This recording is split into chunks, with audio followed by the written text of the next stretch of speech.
Día Nacional de la Participación y Acción Comunal. Me encuentro con... Israel Alberto Zúñiga Iriartes. ¿Dónde le encontramos el día de hoy? Hoy estamos frente a la embajada rusa con la pretensión de sumarnos a este festejo del triunfo de la humanidad sobre el fascismo, que ha sido la máxima amenaza a la existencia humana y a la dignidad del hombre De en acuerdo. Antes de general. hablar un poco del Día de la Victoria, cuénteme un poco sobre usted, por favor. Israel Alberto Zúñiga, firmante del acuerdo de paz, delegado en La Habana, es senador, en la actualidad activista por los derechos humanos. De acuerdo. Digamos, pasar de ese mundo, digamos, subrepticio, escondido, de llevar un arma, llevar un fusil, una ideología, a pasar a ese mundo, entre comillas, donde usted pone la cara, tiene una curul, tiene una credencial que lo acredita como senador de la República. ¿Cómo fue esa experiencia? Yo no me coloco en dos mundos, es un mismo mundo. Sí, Es trasegar de una lucha armada frente a un Estado que cerró todas las posibilidades de participación política a un espacio de participación política garantizado a partir de un acuerdo implementado entre las insurgencias y el Estado colombiano. Entonces, hoy lo que estamos es encarando de sí. manera efectiva el quehacer político como derecho de cada uno de los ciudadanos en Colombia. De acuerdo, pero digo, cuando hablo de dos mundos es, digamos, de esa vida, estar en el monte, a esa vida, estar en una oficina, en un escritorio y ver esa otra realidad, ver ese otro país. La consecuencia de la insurgencia tiene una dinámica propia y la consecuencia de la acción política nos conlleva a tener que confrontar de manera efectiva el régimen desde otros puntos. De acuerdo, se dice que la Constitución Colombia, de la Constitución Política de Colombia es una de las más bellas del mundo. Algún escritor o la pondría en un marco y la elevaría en un museo. Sin embargo, una cosa es lo que esté escrito y otra cosa es la realidad. A veces sucede mucho en esa cotidianidad y por eso se genera ese tipo de conflictos en donde el ciudadano del común le dicen, sí, participe, bien, bienvenido, pero quien toma las decisiones son otros y las decisiones nos afectan.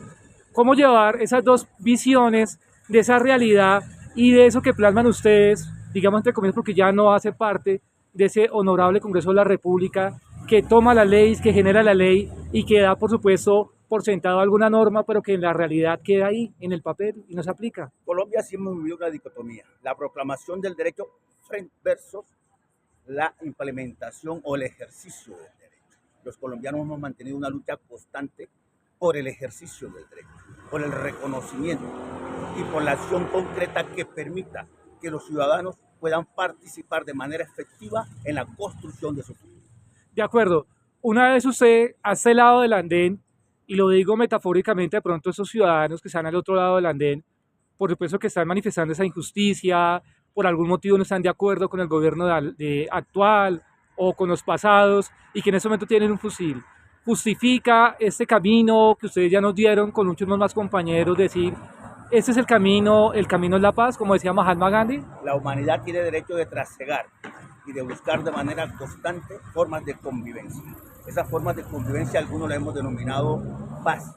La paz como concepto es algo que tenemos que elaborar como conjunto la sociedad. Hoy los colombianos estamos tratando de acercarnos, de aproximarnos a la justicia social como cimiento para construir la posibilidad cierta de convivir en paz. De acuerdo, pero digamos pasar a ese otro lado del andén, si es viable, no es viable desde su punto de vista, esa experiencia que ha adquirido durante tanto tiempo, digamos, uno al lado, por No supuesto, de las podríamos armas. categorizarla en el sentido de que los pueblos mantienen el derecho de rebelarse y levantarse contra los regímenes injustos. Entonces no podemos equiparar la condición de cada uno como evalúa y califica el momento histórico. De acuerdo. Hoy acá, volviendo a ese espacio en la Embajada de Rusia, la relevancia y la importancia de conmemorar esos espacios, por supuesto, si no fuera por ese pueblo valiente, luchador, frentero, hoy la humanidad tendría otro destino. El sacrificio de miles, de millones de rusos es la libertad que hoy disfrutamos la humanidad. De acuerdo, el conflicto hace parte de esa cotidianidad del ser humano. La conflictividad es inherente al desarrollo social. Entonces, en tal aspecto no podemos negar la ausencia de conflicto.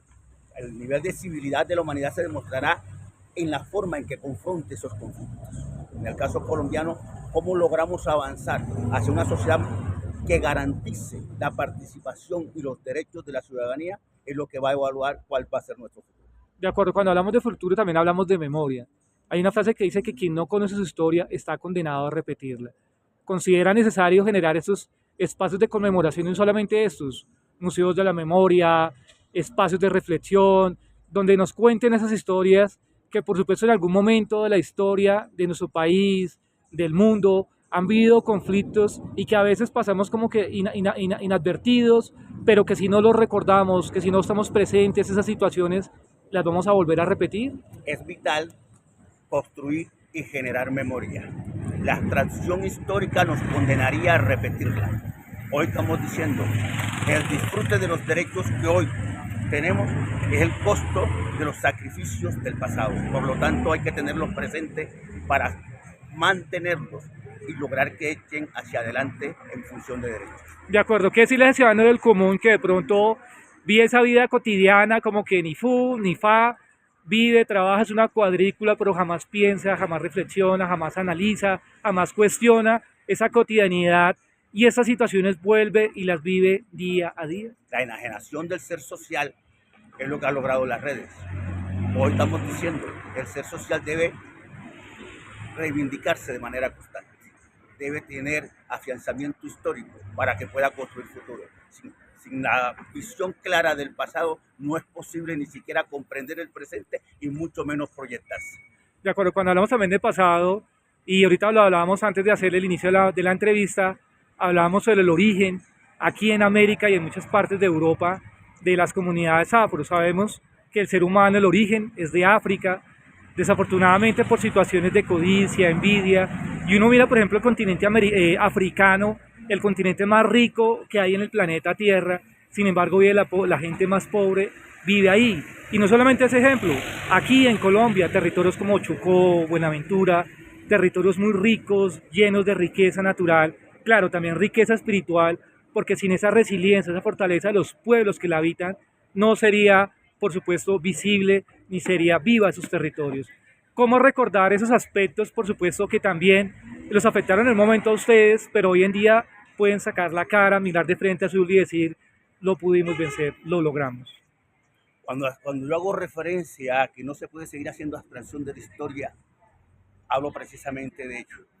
Por ejemplo, cuando hablamos del pueblo africano, que es el mayor crimen de lesa humanidad de la historia de la humanidad, válgame la redundancia, que es el secuestro masivo de la población africana, su sometimiento como esclavo en el resto del mundo, la extirpación, por decirlo de alguna manera, de sus derechos y de su condición humana, que parte de la racialización de la humanidad, que hoy se mantiene como estructura. Hay gente todavía en pleno siglo XXI que habla de razas, haciendo abstracción de la historia.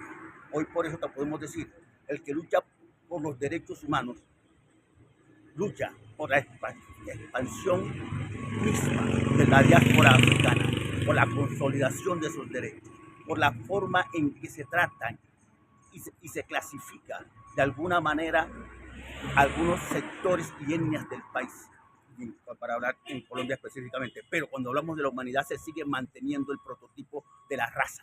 Entonces hoy, cuando estamos conmemorando el Día de la Victoria, estamos diciendo es el Día de la Victoria de la humanidad. No desde la visión eurocentrista de la historia, sino desde la visión global del humanismo. Nosotros, el hombre blanco, estamos en deuda, bueno, entre comillas, porque nosotros somos mestizos, ¿no? Aquí cuando llegaron a América se mezclaron culturas aborígenes como toltecas, mayas, muiscas, etcétera, etcétera. ¿Usted considera que nosotros estamos en deuda con esa comunidad afro, que hoy en día sus generaciones están pagando las consecuencias de algo que nunca debió haber sucedido? Yo no hablo de una deuda, hablo de una necesidad de hacer conciencia como ser humano. Más allá del tema de que si existe o se dio un fenómeno en un momento determinado. Sí. La racionalidad debe primar sobre la concepción supremacista de la cual deriva precisamente el fascismo. De acuerdo, y hablando del fascismo, la relevancia, la importancia de ese día D para la humanidad, ¿cuál es? La importancia es que no podemos repetir la historia, que tenemos que tener presente siempre el pasado para construir el futuro. De acuerdo, para finalizar, sí nos gustaría que nos enviara un mensaje a la organización social más grande del país, Acción Comunal. 8 millones de afiliados, 65.000 organismos de acción comunal, más de 63.000 juntas de acción comunal, 39 federaciones, más de 1.450 subjuntas que día a día, así como ustedes nos enseñaron alguna vez, ser resilientes, fuertes, mirar de frente, sin miedo, para seguir construyendo territorio y acción comunal en nuestros territorios. ¿Qué nos diría en el Día de la Victoria, el día de? La clave para el desarrollo de la sociedad es la participación del ciudadano. La acción comunal es eso, acción comunitaria, acción del conjunto de la sociedad.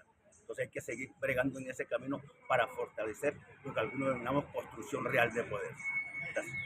Desde la Veeduría Nacional de la Participación y Acción Comunal, con el apoyo de Colet, La Luz del Mundo, como dice la Procuraduría General de la Nación, ser corrupto no aguanta. Comparte nuestros videos en YouTube y agradecemos tan importantes comentarios.